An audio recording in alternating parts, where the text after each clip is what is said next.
Ilang araw bago po magpalit ng taon, kumusta naman kaya ang dami ng pasahero sa mga terminal ng bus? Alamin natin sa ulat ni Bian Manalo.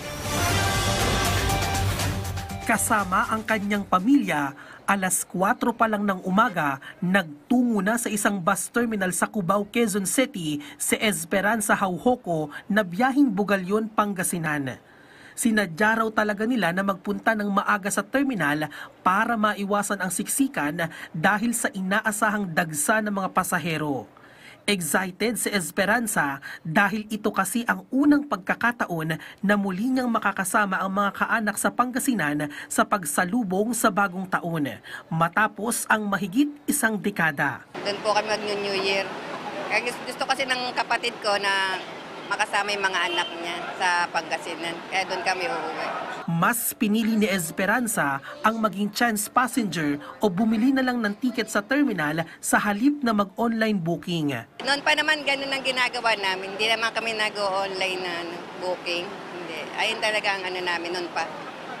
Chance passenger. Mas maigim, umalis sila ng mas maaga para maiwasan yung siksikan, yung dami ng tao. Ayon sa pamunuan ng bus terminal, every 30 minutes ang interval ng mga bus, kaya't mabilis din ang usad ng pila ng mga pasahero. Inaasahan din ng pamunuan na magsisimula ang dagsa ng mga pasahero bukas, December 29. Regular din ang isinasagawang inspeksyon ng mga tauhan ng DOTR, LTFRB, MMDA at Philippine Coast Guard, katuwang ang pulisya para matiyak ang seguridad at kaayusan sa terminal.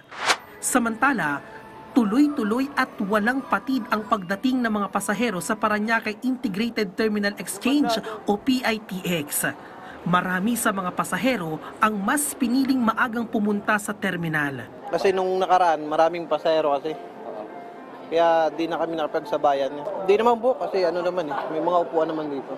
Sinisiguro rin ng mga driver na nasa kondisyon ang kanilang sasakyan bago bumiyahe para maiwasan ang aberya at anumang sakuna. Lagi po daw pinapacheck up namin ito, dadaan kami sa garahe. Lahat po chinecheck yan. Gaya ng Mga gulong, mga preno, basta lahat ng chinecheck up. Sa datos ng PITX, umabot sa mahigit 161,000 ang naitalang foot traffic kahapon, habang mahigit 7,000 naman ang naiulat na dumating sa terminal kaninang umaga. At inaasahang tataas pa ang bilang na ito sa mga susunod na araw.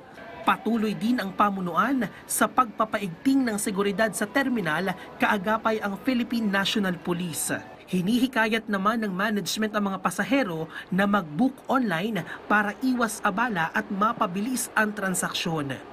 Bien Manalo para sa bayan.